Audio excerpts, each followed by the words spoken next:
Hi friends, welcome to Sukaushal. आज के video में हम बात करेंगे बेसल नॉर्म्स और रिस्क मैनेजमेंट के बारे में। हमारे जो यूजीसी नेट कॉमर्स के सिलेबस की यूनिट है बैंकिंग एंड फाइनेंशियल इंस्टीट्यूशन, उसमें ये इंपॉर्टेंट टॉपिक है बेसल नॉर्म्स और रिस्क मैनेजमेंट। काफ़ी बार सवाल आते हैं इससे, इनको आज के वीडियो में हम समझेंगे। ये जो यूनिट है बैंकिंग एंड फाइनेंशियल इंस्टीट्यूशन, इस पर हमने पहले भी काफ़ी सारे टॉपिक्स पे वीडियो बना रखी है। अगर आपने नहीं देखी है तो लिंक डिस्क्रिप्शन बॉक्स में मिल जाएगा, आप जाके देख सकते हैं। तो चलिए वीडियो स्टार्ट करते हैं। अब बेसल नॉर्म्स को हम पहले इसको एक प्रोसेस से समझते हैं कि कैसे कैसे क्या क्या स्टेप्स हुए। सबसे पहले एक 1930 के अंदर एक बैंक फॉर इंटरनेशनल सेटलमेंट को स्टेबलाइज किया गया। ये बैंक इंटरनेशनल सेटलमेंट के लिए बैंक, यहाँ पर जो पूरे वर्ल्ड के अंदर जो बैंक्स की प्रॉब्लम्स हैं या उससे रिलेटेड जो एग्रीमेंट्स वगैरह हैं वो इसके अंदर होते थे, ये होते हैं बैंक फॉर इंटरनेशनल सेटलमेंट के अंदर। इसी के अंदर 1974 के अंदर एक कमेटी बनाई गई जिसका नाम था committee on banking regulation and supervisory practices. ये जो कमेटी है ये मतलब काफ़ी सारे कंट्रीज़ के सेंट्रल बैंक के ने मिलके बनाई। अब किन किन ने मिलके बनाई, मतलब कितने बैंकों ने मिलके बनाई, वो चीज़ आगे हम डिटेल में समझेंगे। तो अब इस कमेटी का नाम ही चेंज करके basal committee on banking supervision BCBS रख दिया गया। और इस कमेटी ने ही बेसल नॉर्म्स जो है वो इश्यू किए, जिनके अंदर कुछ बातें बताई गई हैं। वो क्या बातें हैं वो आगे देखेंगे। 3 नॉर्म्स हैं बेसल नॉर्म्स, बेसल 1, 2 और 3, और इनके बारे में ही हमें चीज़ें पढ़नी है। ये है बैंक्स से रिलेटेड कि बैंकों में क्या पूरा जो सिस्टम है वो मैनेज करना चाहिए, क्या नॉर्म्स रूल्स फॉलो करने चाहिए, उनसे रिलेटेड। तो यहाँ पर ये मैंने थोड़ा सा ओवरव्यू देने की कोशिश की है कि कैसे क्या है ये बेसल नॉर्म्स वगैरह। तो अब सबसे पहले हम बात करते हैं बैंक फॉर इंटरनेशनल सेटलमेंट की। ये जो बैंक फॉर इंटरनेशनल सेटलमेंट है इसके हेडक्वार्टर है स्विट्जरलैंड की एक शहर है बेसल। तो इसीलिए हम इनको बेसल नॉर्म्स भी बोलते हैं, क्योंकि ये जो कमेटी बनी है, जिस कमेटी ने बेसल नॉर्म्स इशू किए हैं, वो इस के अंदर ही ये जो बैंक है इसी के अंदर, मतलब इसी के अंदर एक कमेटी बनी है जिसने वो बेसल अकॉर्ड्स या बेसल नॉर्म्स जो है वो इशू किए हैं। तो ये जो है वो बेसल शहर के अंदर है, स्विट्जरलैंड के अंदर इसके हेडक्वार्टर हैं। अब ये बैंक फॉर इंटरनेशनल सेटलमेंट है, इसका काम क्या है? इसका काम है कि जो सारे कंट्रीज हैं, सारे देश हैं, उनके सेंट्रल बैंक्स के बीच में कोऑपरेशन को मतलब बिल्ड करना, कि वो आपस में मिलके जो है वो जो फाइनेंशियल सेक्टर के अंदर जो प्रॉब्लम्स आती हैं उनको मैनेज करें और एक इकट्ठे मिलके एक दूसरे के साथ मतलब प्रॉब्लम्स के सॉल्यूशंस को शेयर करके और एक कुछ रूल्स रेगुलेशन पूरे इंटरनेशनल लेवल पर जो है वो लागू करके पूरा जो सिस्टम है वो अच्छे से वर्क करे। तो ये इस चीज़ से रिलेटेड जो स्टैंडर्ड्स वगैरह हैं या रेगुलेशंस वगैरह हैं वो ये बैंक जो है वो बनाता है, और टाइम पे ये सारे सेंट्रल बैंक्स को गाइडलाइंस भी देता है कि आपको ये स्टेप्स जो है वो इस तरह से उठाने चाहिए, ताकि जो ऑल ओवर जो परफॉर्मेंस जो फाइनेंशियल सिस्टम है वो अच्छे से वर्क कर सके पूरे वर्ल्ड का। अब इस बैंक के अंदर ही ये कमेटी है basal committee on banking supervision. सबसे पहले इस कमेटी का नाम जो है वो कुछ और था, इसको बाद में चेंज किया गया। इसका नाम था committee on banking regulations and supervisory practices, जिसको 1974 के अंदर बनाया गया था सेंट्रल बैंक्स के गवर्नर्स के द्वारा।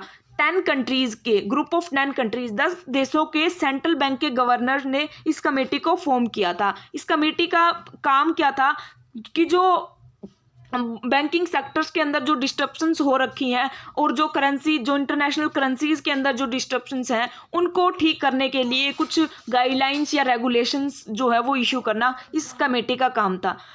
ये जो कमेटी इसके हेडक्वार्टर्स की हमने बात कर ही ली, ये इस जो बैंक फॉर इंटरनेशनल सेटलमेंट है इसी के अंडर ये कमेटी जो है वो बनाई गई थी। अब इस कमेटी को मतलब चेंज भी किया गया, इसमें काफ़ी सारे चेंजेस किए गए। इसको मेनली 2 अमेंडमेंट्स हुई इसके अंदर, 2009 में हुई थी और 2014 में। जो पहले 10 मेंबर मतलब 10 कंट्रीज़ के गवर्नर ने ये फॉर्म की थी, अब इसकी जो मेंबरशिप है वो इंक्रीज हो चुकी है। अब इसके अंदर 45 मेंबर्स हैं 28 जुडिक्शन से, ठीक है। अब ये जो कमेटी है BCBC कमेटी, इसी ने बेसल नॉर्म्स जो है इंटरनेशनल बैंकिंग के लिए इशू किए हैं सारे बैंकों के लिए बेसल नॉर्म्स। गोल क्या है इस कमेटी का या इसने जो नॉर्म्स इशू किए हैं उसका यही गोल है कि जो बैंक्स हैं, जो सारे कंट्रीज़ के बैंक्स हैं वो अच्छे से एक कोऑर्डिनेशन के अंदर पूरा जो वर्क है वो कर सके और पूरा जो बैंक फाइनेंशियल सिस्टम है या बैंकिंग जो सिस्टम है वो अच्छे से वर्क कर सके। अब यहाँ देखो इस चार्ट की हेल्प से और भी अच्छे से समझ सकते हैं। बैंक फॉर जो इंटरनेशनल सेटलमेंट है उसके अंदर काफ़ी सारे सेंट्रल बैंक्स और काफ़ी सारी कमेटीज़ जो है वो वर्क करती हैं। इसी के अंदर BCBC कमेटी है जिसने रेगुलेटरी जो स्टैंडर्ड्स हैं बैंक्स के लिए वो इशू किए हैं, बेसल 1, बेसल 2 और 3। बेसल 1 को 1992 में इशू किया था, 2 को 2004 में और 3 को 2010 में। अब इनको डिटेल में समझेंगे हम। सबसे पहले बात करें कि है क्या ये बेसल नॉर्म्स। तो जो सारे बेसल नॉर्म्स हैं उनको मिला के हम इनको बोलते हैं बेसल अकॉर्ड्स। ये क्या है, एक सेट ऑफ एग्रीमेंट है BCBS के द्वारा जो एड्रेस करते हैं risk to bank and the financial system. अब बैंक्स के अंदर क्या रिस्क होता है उससे रिलेटेड है ये। अब बैंकों के अंदर रिस्क होता है कि वो जो लोन वगैरह देते हैं तो वो लोन वगैरह जो जिनको दे रहे हैं वो अगर डिफ़ॉल्ट कर जाएं तो पूरा जो बैंक का जो सिस्टम है, जो वर्किंग है, वो पूरी ख़राब हो जाती है। तो वो इतने सारे हमने बात करेंगे आगे कि काफ़ी टाइप के रिस्क होते हैं बैंकों में। तो उन रिस्क को कैसे कम किया जा सकता है, क्या रूल्स रेगुलेशंस जो है वो बैंकों को फॉलो करने चाहिए, उन चीज़ों से रिलेटेड ही ये नॉर्म्स हैं, ये गाइडलाइंस है। ये गाइड करती हैं, एक तरह से बताती हैं कि बैंकों को अपने पास इतनी कैपिटल रखनी चाहिए या इतनी ये इस टाइप के जो रिजर्व वगैरह है वो फॉर्म करने चाहिए ताकि जो बैंकों की फंक्शनिंग है वो अच्छे से हो सके। बात करें गोल की, तो गोल क्या है इनका, यही है कि जो फाइनेंशियल इंस्टीट्यूशन है उनके पास सफिशिएंट कैपिटल हो, एक अच्छी मात्रा में कैपिटल हो, ताकि अगर कुछ अनएक्सपेक्टेड लॉसेज उनके होते हैं, यानी कि एकदम से कोई ज़्यादा लॉस हो जाए, कोई बड़ा पार्टी जो है वो डिफ़ॉल्ट कर जाए, तो वो बैंक बिल्कुल बंद ही ना हो जाए, मतलब ऐसी सिचुएशन ना आ जाए। तो इसलिए उस चीज़ से रिलेटेड जो गाइडलाइंस हैं वो ये बताते हैं। अब वैसे तो ये बेसल नॉर्म जो इन्होंने इशू किए BCBC ने, ये है कि मतलब ये कंपलसरी नहीं है कि आपको फॉलो करना ही है, ये एज ए रेगुलेटरी कि आप इनको फॉलो कर सकते हो। लेकिन इंडिया के अंदर RBI ने इनको कंपलसरी जो है वो किया है कि जो इंडियन बैंक्स हैं उनको ये फॉलो करने ही है। अब अलग अलग टाइमिंग पे इन स्टैंडर्ड्स को फॉलो किया गया, वो अब आगे देखते हैं। मेनली 3 जो सीरीज़ के अंदर ये इंटरनेशनल स्टैंडर्ड्स है वो इशू किए गए, बेसल 1, 2 और 3। अब ये जो हम नॉर्म्स पढ़ेंगे इनमें एक इम्पोर्टेंट कंसेप्ट आता है CAR का, कैपिटल एडिक्वेसी रेशो का। अब ये जो नॉर्म्स है वो मेनली बात करते हैं कि इनफ कैपिटल होनी चाहिए बैंक्स के अंदर ताकि जो अनएक्सपेक्टेड लॉसेज हैं उनको बियर कर सके बैंक्स। तो अब इससे रिलेटेड ये एक रेशो इनके अंदर बताया गया है। इस रेशो के बारे में, इस रेशो का मतलब है कि जो टोटल कैपिटल है बैंक्स की और उसके कंपैरिजन में जो रिस्क वेटेड एसेट है उसका रेशो बताया गया है। अब ये रिस्क वेटेड एसेट क्या होती है? रिस्क वेटेड एसेट्स का मतलब है, अब बैंक्स देखो लोन्स देते हैं फर्दर आगे अगली पार्टी को, तो उन लोन्स में कई लोन्स तो ये ऐसे होते हैं कि जिन पे कम रिस्क हो और कई लोन्स ऐसे होते हैं जिन पे हाई रिस्क होता है। जैसे अब बैंक्स ने एक मतलब ऐसे पर्सन को वो दिया है, लोन दिया है जिसके अंदर कोलैटरल सिक्योरिटीज प्रोवाइड की गई है, यानी कि उसने जैसे हम कुछ गिरवी रखते हैं ना, तो ऐसे कुछ सिक्योरिटी प्रोवाइड की गई है उस लोन के लिए। तो बैंक वो जो टाइप का लोन है उसका रिस्क कम होगा या ज़्यादा होगा? उसका रिस्क कम होगा क्योंकि वहाँ पर सिक्योरिटी भी प्रोवाइड की गई है। और एक ऐसी पार्टी को मतलब एक ऐसी पार्टी को लोन दे रहा है बैंक जहाँ पे मतलब जिसके डिफॉल्ट के काफ़ी ज़्यादा चांसेज हैं, तो वहाँ पे रिस्क ज़्यादा होगा। तो ऐसी इस तरह से जो लोन देते हैं बैंक्स, उनमें अलग अलग टाइप के रिस्क होते हैं।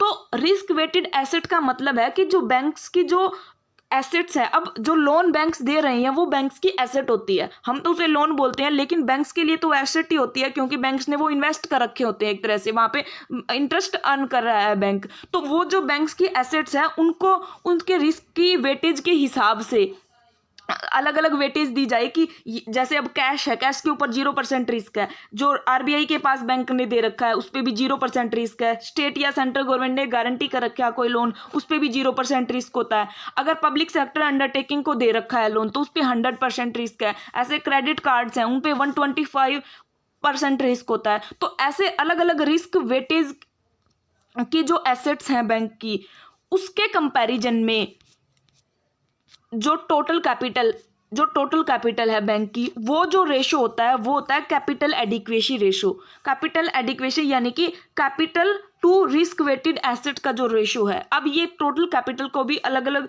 पार्ट्स होते हैं, टायर 1 कैपिटल और टायर 2 कैपिटल। बैंक की कैपिटल को 2 पार्ट्स में डिवाइड किया जाता है, टायर 1 कैपिटल और टायर 2 कैपिटल। अब जो टायर 1 कैपिटल है वो होती है प्योर कैपिटल या मेन जो कैपिटल है, जो बैंक्स को के पास हमेशा अवेलेबल होती है। जैसे कि शेयर कैपिटल है बैंक्स के पास, जो शेयर कैपिटल है, या ऐसे जो रिजर्व है, जो डिस्क्लोज्ड रिजर्व है, जो मतलब है कि बैंक ने सबको दिखा रखे हैं कि उनके पास ये रिजर्व है, उन रिजर्व्स को बैंक कभी भी यूज कर सकता है। यानी कि ऐसी कैपिटल जो बैंक कभी भी यूज कर सकता है वो अपनी वर्किंग के दौरान, जो कोर कैपिटल होती है, जो मेन कैपिटल होती है बैंक की, वो। अब और जैसे नॉन रिडीमेबल प्रेफरेंस स्टॉक है, यानी कि ऐसे प्रेफरेंस शेयर जिनकी जो कैपिटल है वो वापस पेमेंट नहीं करनी पड़ती, वो होते हैं यानी कि जिनको रिडीम नहीं करना पड़ेगा। तो ऐसी जो कैपिटल है वो होती है टायर 1 कैपिटल। और टायर 2 कैपिटल होती है सप्लीमेंट्री फंडिंग, यानी कि जो ऐसी फंडिंग, जो ऐसे रिजर्व जिनको डिस्क्लोज नहीं किया गया हो, या ऐसे प्रेफरेंस शेयर्स जिनको रिडीम करना है कुछ ईयर्स बाद, 10 ईयर बाद, 20 ईयर बाद, ऐसे प्रेफरेंस शेयर्स या कोई सुबॉर्डिनेट डेट वगैरह है वो। यानी कि ये जो कैपिटल है वो सप्लीमेंट्री होती है, मेन कैपिटल नहीं होती। ये इस कैपिटल का यूज करने के लिए बैंक्स को अपना जो पूरा ऑपरेशंस है वो बंद करने पड़ते हैं, लेकिन ये कैपिटल जो हमेशा अवेलेबल होती है बैंक्स के पास, इसको कभी भी किसी काम के लिए यूज कर सकते हो। तो इन दोनों कैपिटल को मिला के टोटल कैपिटल बनती है। तो वो जो टोटल कैपिटल है और उसके कंपैरिजन में जो बैंक्स ने लोन दे रखे हैं, यानी कि जो रिस्क वेटेड एसेट्स हैं बैंक की, उसके रिस्क के वेटेज के हिसाब से जो एसेट है कि भाई इस एसेट पे मतलब इस लोन पे इतना रिस्क है, इस पे इतना, तो वो वेटेज के हिसाब से इनका जो रेशो होता है वो होता है कैपिटल एडिक्वेसी रेशो, CAR। ठीक है, आई होप कि क्लियर हो गया होगा। अब ये टायर 1 और टायर 2 कैपिटल को इसके हेल्प से भी समझा जा सकता है। टायर 1 कैपिटल के अंदर ये टर्म्स आते हैं, जैसे पेड अप कैपिटल है, स्टैच्यूटरी रिजर्व्स है, अदर डिस्क्लोज्ड फ्री रिजर्व्स हैं, या ये जो भी टर्म्स हैं यहाँ पर मेंशन कर रखी है। टायर 2 कैपिटल के अंदर ये चीज़ें आती हैं। क्योंकि अब ये चार्ट जो है वो आप इसको अच्छे से याद कर लेना, एग्जाम में इस टाइप से आ सकते हैं सवाल कि इनमें से कौन सी जो कैपिटल है वो टायर 1 के अंदर नहीं आएगी या 2 के अंदर नहीं आएगी, इस टाइप के।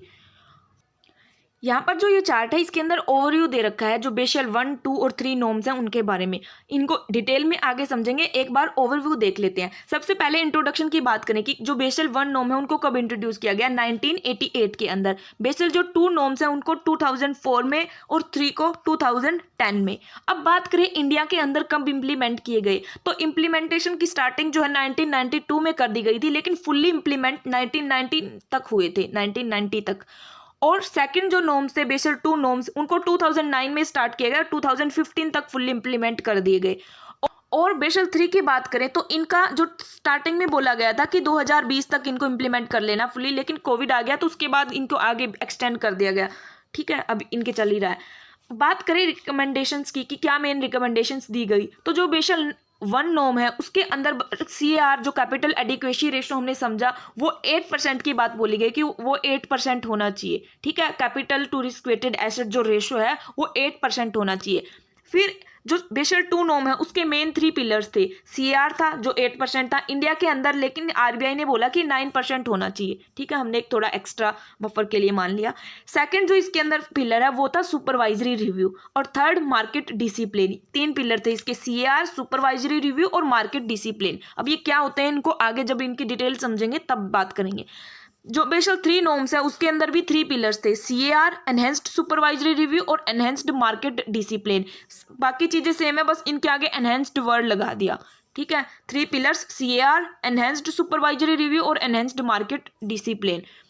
फोकस की बात करें तो जो बेसल 1 नॉर्म है वो मेनली फोकस करता है क्रेडिट रिस्क पे। ठीक है, जो क्रेडिट रिस्क क्या होता है, जो बैंक्स लोन देते हैं उनमें अगर डिफॉल्ट के जो चांसेस है कि डिफॉल्ट कर जाए अगली पार्टी, तो वो जो रिस्क होता है वो होता है क्रेडिट रिस्क।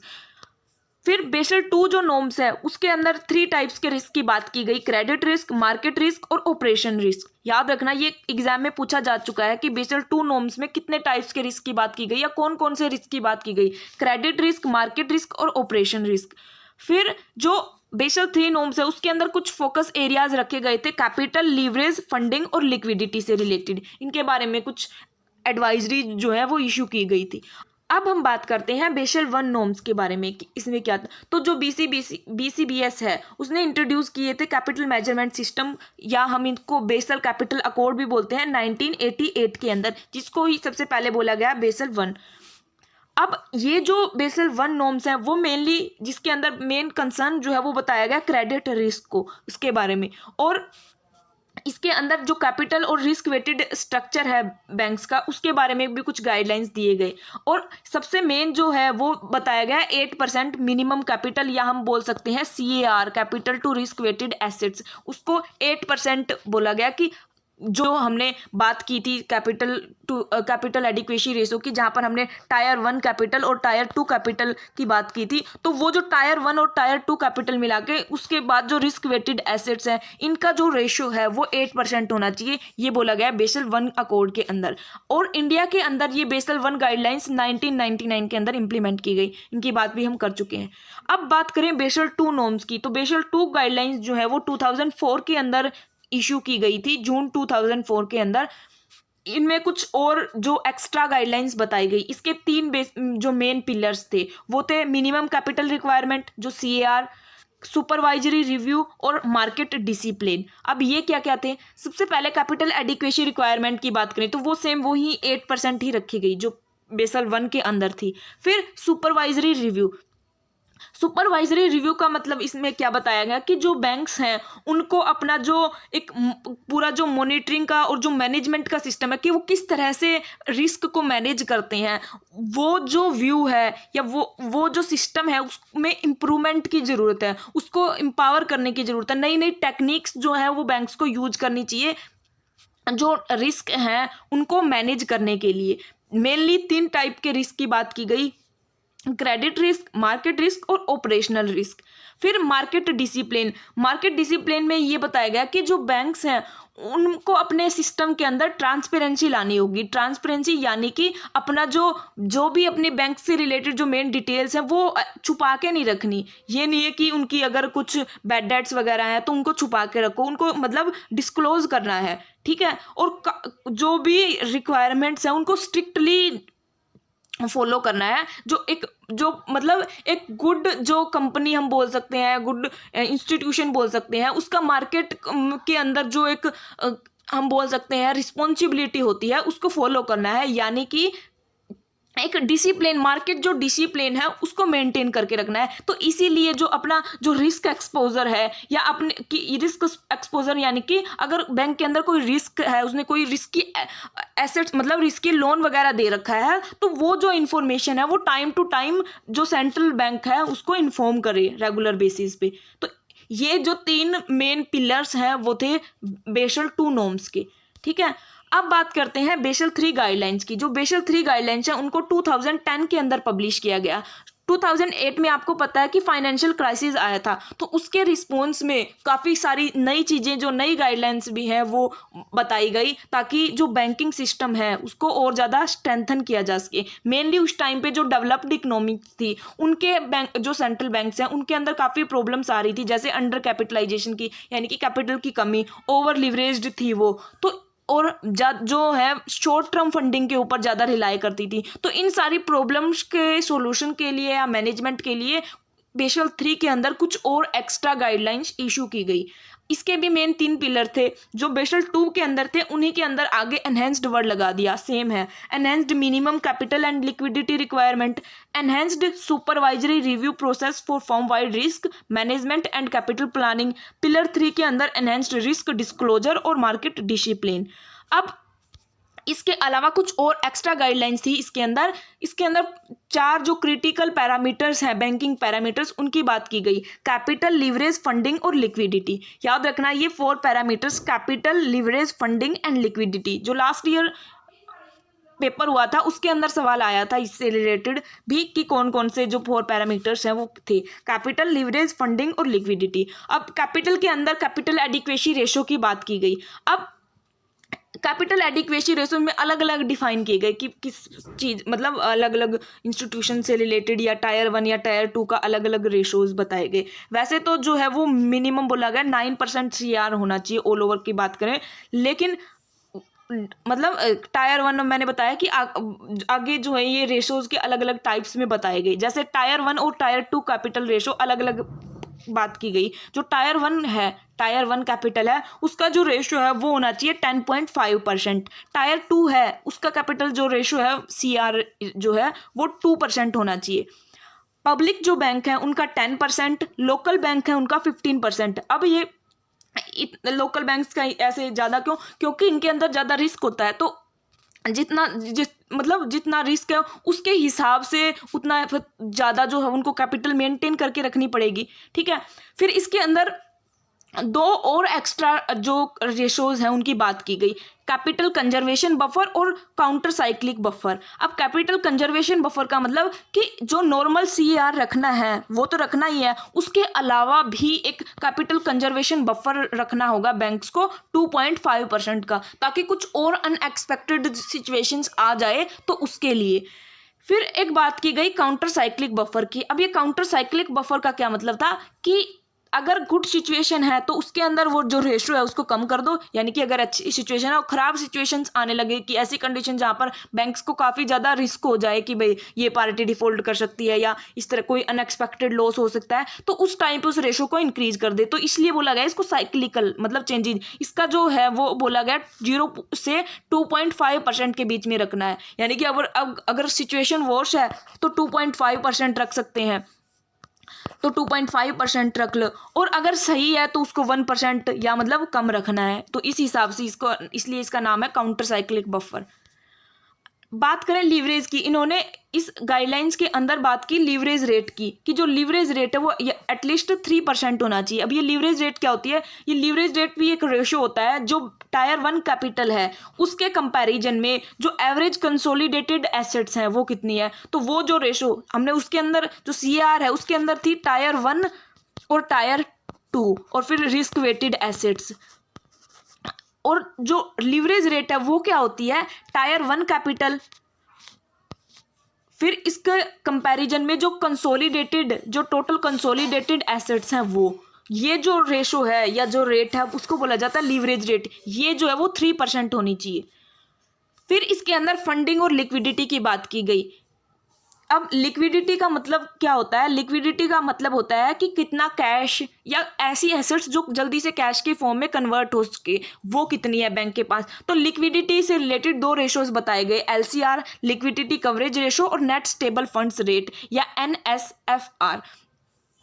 इन के हेल्प से ये बताएगा कि बैंकों के पास लिक्विडिटी भी होनी चाहिए, यानी कि लिक्विड एसेट्स भी होनी चाहिए, ताकि अगर एक टाइम पे बैंकों को कहीं से पैसे ना मिले या लोन वगैरह रिकवर ना हो तो जो कस्टमर्स हैं वो मतलब उनको वो टाइम पे पे कर सकें, तो उसमें प्रॉब्लम ना आए। तो इसलिए जो लिक्विडिटी रेशो को मेंटेन करने की बात भी बोली गई बेसल 3 रो में। जो लिक्विडिटी कवरेज रेशो है वो जो रेशो मतलब एक तरह से ये शॉर्ट टर्म के लिए रेशो था कि भाई शॉर्ट टर्म में अगर बैंकों की ऐसी सिचुएशन आ जाए जहाँ पर बैंक्स को मतलब लिक्विड एसेट या कैश वगैरह रिसीव ना हो, तो उस कंडीशंस को डील करने के लिए बैंकों को लिक्विड कवरेज रेशो जो है वो मेंटेन करके रखना चाहिए, जहाँ पर एक बफर हो हाई क्वालिटी लिक्विड एसेट्स का, ताकि जो कैश आउटफ्लोज हैं या शॉर्ट टर्म स्ट्रेस की सिचुएशन है उससे डील किया जा सके, जैसे बैंक रन जैसी सिचुएशन है। अब ये बैंक रन क्या होता है? बैंक रन का मतलब है कि एक किसी सिंगल टाइम पे सारे कस्टमर अगर आकर बैंक से पैसे निकलवाने लग जाए तो उस कंडीशन में वो जो कंडीशन होती है वो होती है बैंक रन की कंडीशन, यानी कि सारे एकदम से ही पैसे निकलवाने लगे बैंक में, तो इस तरह से बैंक में एकदम से लिक्विडिटी की कमी आ सकती है। तो ऐसी सिचुएशन से डील करने के लिए लिक्विडिटी कवरेज रेशो मेंटेन करना चाहिए। फिर एक और रेशो बोला गया नेट स्टेबल फंड्स रेट या रेशो बोल सकते हैं हम इसको। इसके अंदर क्या था कि बैंकों को एक ये तो था कि भाई थोड़े टाइम मतलब कुछ एक शॉर्ट टर्म के लिए, लेकिन ये था लॉन्ग टर्म के लिए। अगर लॉन्ग टर्म के लिए बैलेंस मतलब बैंकों में ऐसी सिचुएशन आ जाए कि लिक्विड जो एसेट्स हैं उनकी कमी पड़ जाए, तो उसके लिए एक ये जो रेशो है वो मेंटेन करके रखना चाहिए लॉन्ग टर्म में लिक्विडिटी के प्रॉब्लम्स को डील करने के लिए, या हम मीडियम टर्म्स के लिए बोल सकते हैं। मतलब इसके अंदर 1 ईयर का ये बात बोली गई थी, 1 ईयर तक वाली, अगर कैश की जो शॉर्टेज वगैरह है वो आ जाए लिक्विड लिक्विडिटी से रिलेटेड जो प्रॉब्लम्स है वो आ जाए तो उसके लिए। तो ये 2 रेशोज मेंटेन करने की बात बोली गई बेसल 3 नॉर्म्स के अंदर, ठीक है। अब हम बात करते हैं रिस्क मैनेजमेंट की कि बैंक्स में कितने कितने टाइप्स के रिस्क होते हैं, उनको कैसे मैनेज किया जाता है। तो types of risk operational risk हो सकते हैं, मार्केट रिस्क हो सकता है, reputational risk, interest rate risk, credit risk, foreign exchange risk या लिक्विडिटी रिस्क। अब इनको समझते हैं। सबसे पहले बात करते हैं क्रेडिट रिस्क की। क्रेडिट रिस्क की हमने पहले भी बात कर ली कि अगर जो बैंकों ने लोन दे रखे हैं उनके पेमेंट में जो डिफॉल्ट वगैरह के जो चांसेस है, वो जो रिस्क है कि अगली पार्टी पेमेंट टाइम पे पेमेंट ना करे, वो जो रिस्क है वो होता है credit risk. Interest rate risk, अब जो इंटरेस्ट रेट में चेंजेस के कारण बैंकों के जो पोर्टफोलियो पे इफेक्ट पड़ सकता है, ठीक है, तो वो जो रिस्क है वो होता है interest rate risk. Next market risk. Market risk का मतलब है कि मार्केट में चेंजेस के कारण, मार्केट में चेंजेस कैसे, जो स्टॉक मार्केट है वहां पर बैंकों के शेयर लिस्टेड होते हैं, तो उन शेयर्स के प्राइसेस में अगर चेंज आता है तो उसकी वजह से बैंक के ऊपर जो इफेक्ट पड़ता है, बैंक की वैल्यूज के ऊपर, कैपिटल की वैल्यू के ऊपर, तो वो रिस्क है वो होता है मार्केट रिस्क।